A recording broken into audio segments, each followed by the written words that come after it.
Buenos días, profesor, o buenas tardes.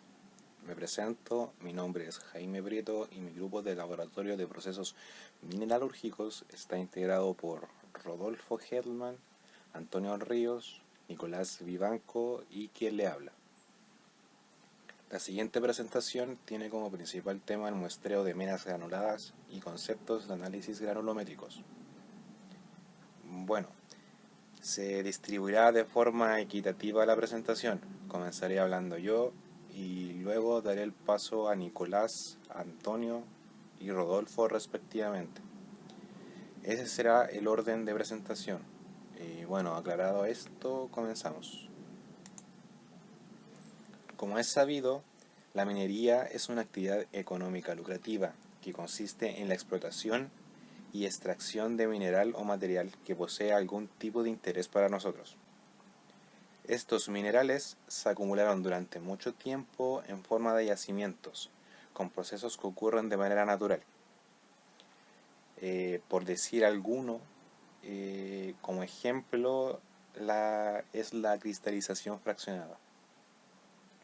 Esta actividad económica es conocida por todos en el país porque es una de las actividades que genera más beneficios a Chile. Es de común conocimiento entre nosotros, nuestros compañeros y profesores, que Chile posee una de las mayores reservas de molibdeno, litio y cobre a nivel mundial, siendo este último, el cobre, el de mayor interés y que tiene al país como el principal productor en todo el mundo, es decir, como el top one, según el monito de acá. Yendo hacia lo que nos convoca, el análisis granulométrico, o también llamado análisis de texturas, y muestreo de una mena o yacimiento es un proceso importante para la medición y graduación a escala pequeña de los granos de mineral o de roca. Un buen análisis de muestra va de la mano con técnicas para reducir errores, lo que se relaciona principalmente con poder hacer lo más eficientemente posible el procesamiento de minerales, lo que al final significa una reducción de costos muy significativa. Este tipo de técnicas que dan como resultado un buen análisis de muestra se verán más adelante. Un buen análisis de muestra debe ser homogéneo y representativo del universo original. Para ello, la obtención de muestras válidas de forma periódica y permanente es primordial. Más adelante se hablará sobre el tamizado y en qué consiste, junto con su tiempo óptimo y tipos. En la presentación se hablará exactamente de dos tipos, los conformados por la serie de Taylor y serie estándar norteamericana, que se encuentran en una de las preguntas propuestas. A su vez, también se hablará de cómo expresar de forma matemática el análisis granulométrico y distribuciones que relacionan el tamaño de partícula de los granos. Pasando a los objetivos principales del trabajo de investigación son conocer metodologías o técnicas de obtención de una submuestra representativa de una muestra industrial, mediante diversas técnicas como el cono, roleado y cuarteo. Conocer también la metodología de análisis granulométrico de las muestras de roca, estudiando las relaciones matemáticas entre los porcentajes de material retenido, pasante y acumulado, y manejar la estimación del F80 mediante al menos 4 métodos. Y finalmente, identificar el uso y la importancia del proceso de muestreo en el procesamiento de minerales.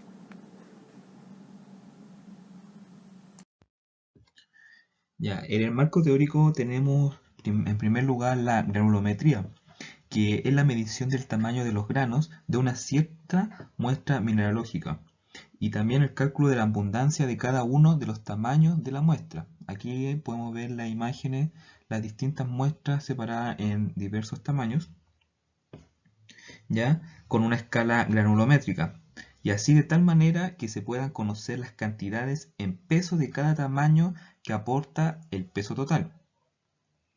para así obtener la distribución de tamaños que se emplean en tamices normalizados y numerados dispuestos en orden decreciente.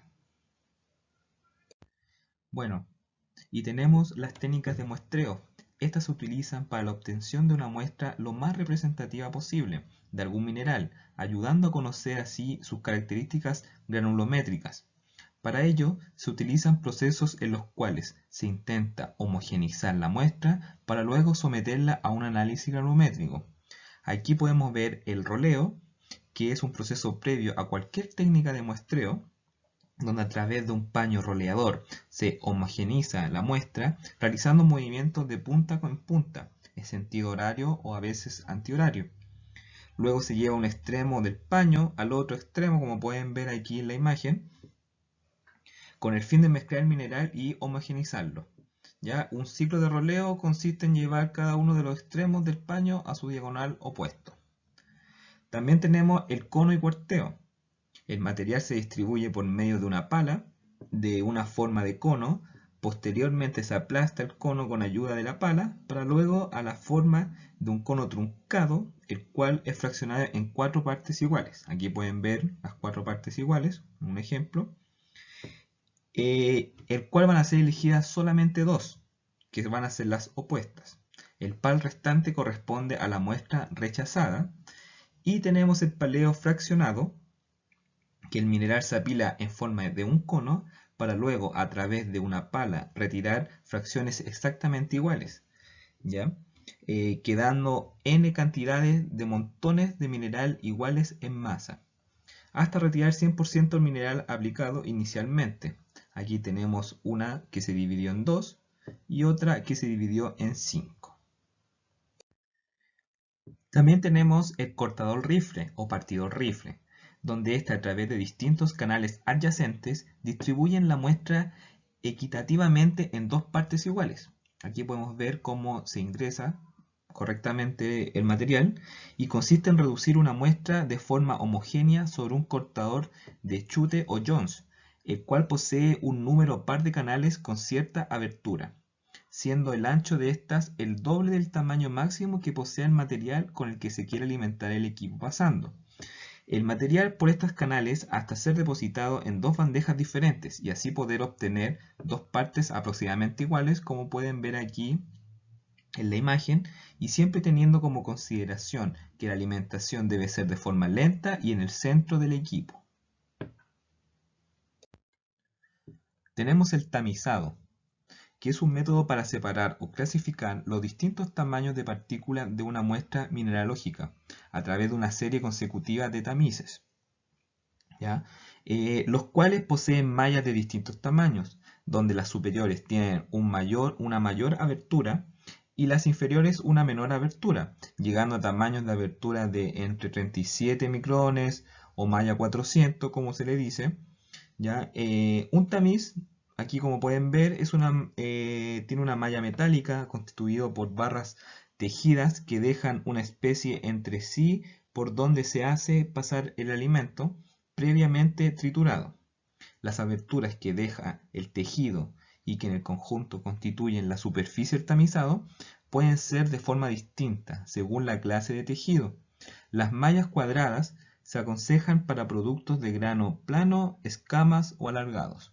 Aquí ustedes pueden ver el proceso de tamiz. Previamente se echa el material triturado y como pueden ver aquí el material va a pasar por las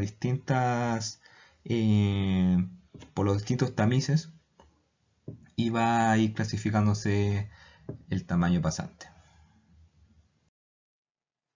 Me presento, mi nombre es Antonio Ríos y yo voy a hablar de las relaciones matemáticas de granulometría y las funciones de distribución de granulometría.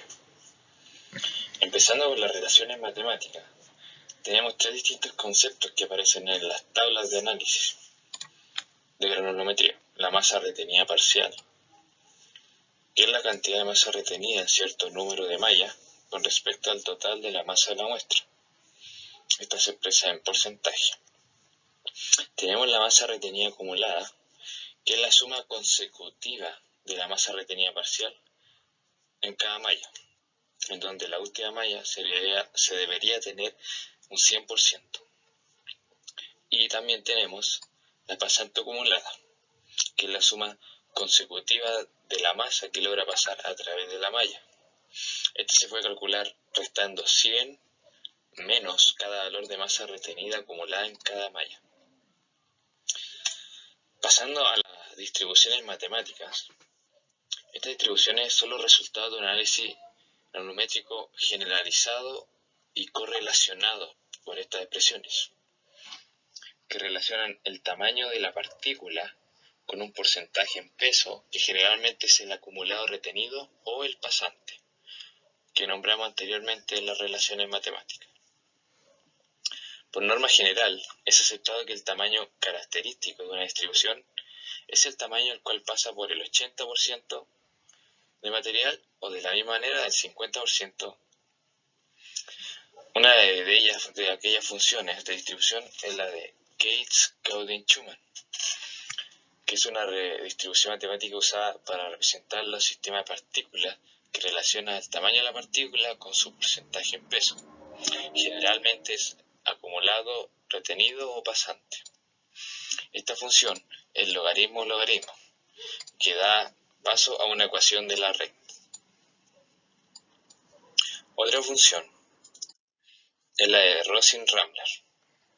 La distribución de Rossing-Ramler presenta ventajas en el ajuste, ya que al representar distribución en peso sistema particulado, pero es más compleja que la de Schumann, esta se obtiene el conjunto de datos experimentales de tamaño de la partícula, abertura de la malla y su respectivo porcentaje acumulado fino o pasante, los cuales se ajustan a la función denotada de Rossing-Ramler,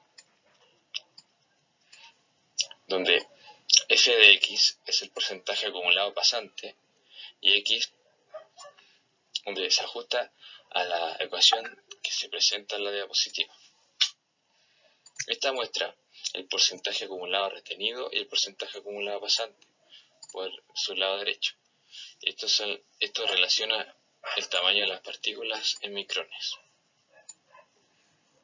Una comparación que se puede hacer entre el método logaritmo-logaritmo de Gates-Gauden-Schumann y la de Rossing-Ramler es la que Rossing-Ramler agranda las regiones abajo del 25% y arriba del 75% del acumulativo de finos, y se contrae en la región de 30 a 60%. Sin embargo, se ha demostrado que esta contracción no es suficiente para causar efectos adversos. Y como última función de distribución tenemos la de 3 parámetros. Esta relaciona el porcentaje acumulativo que pasa versus el diámetro del gránulo, por así decirlo.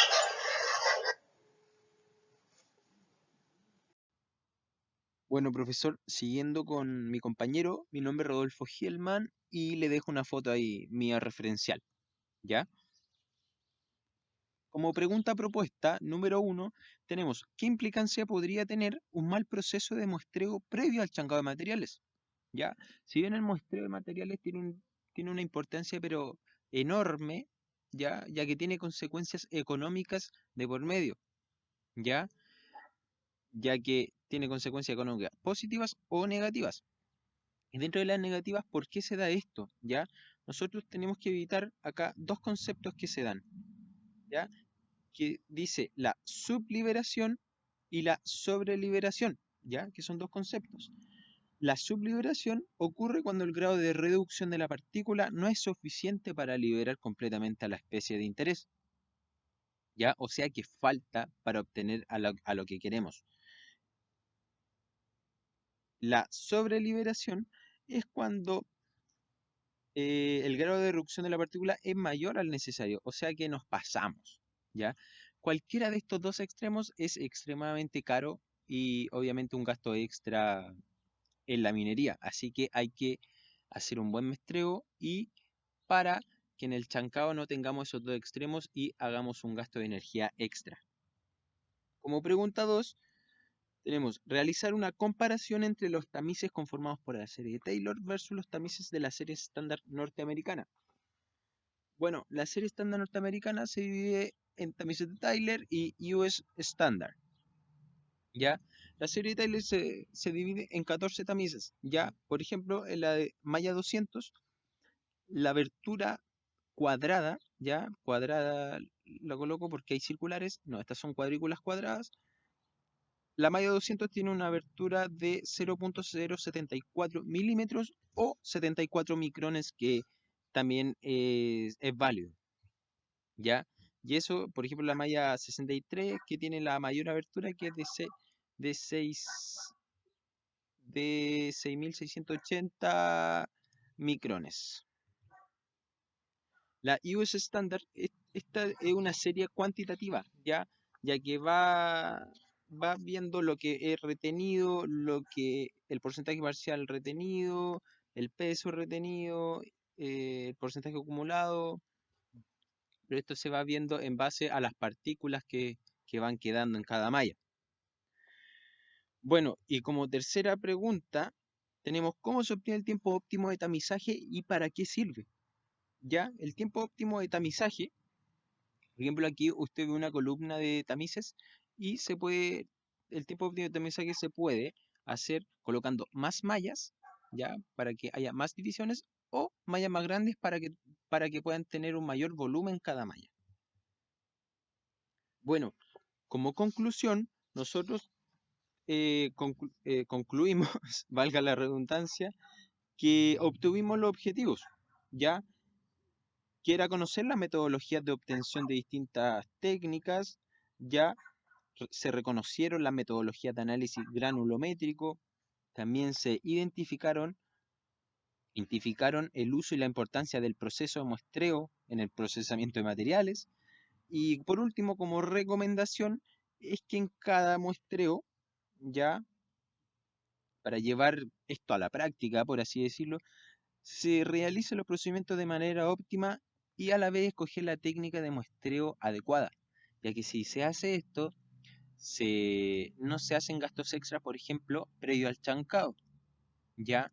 Y no hay millones de dólares, como dije en el principio, que vamos a perder o que los vamos a dejar por un error que podía ser solucionable, y si uno le ponía más atención o hacía un buen muestreo, se podrían haber evitado todos estos problemas. Así que por eso se sugiere hacer un procedimiento de manera óptima y escoger la técnica de muestreo adecuada al tamaño del mineral que se desea obtener, ¿ya?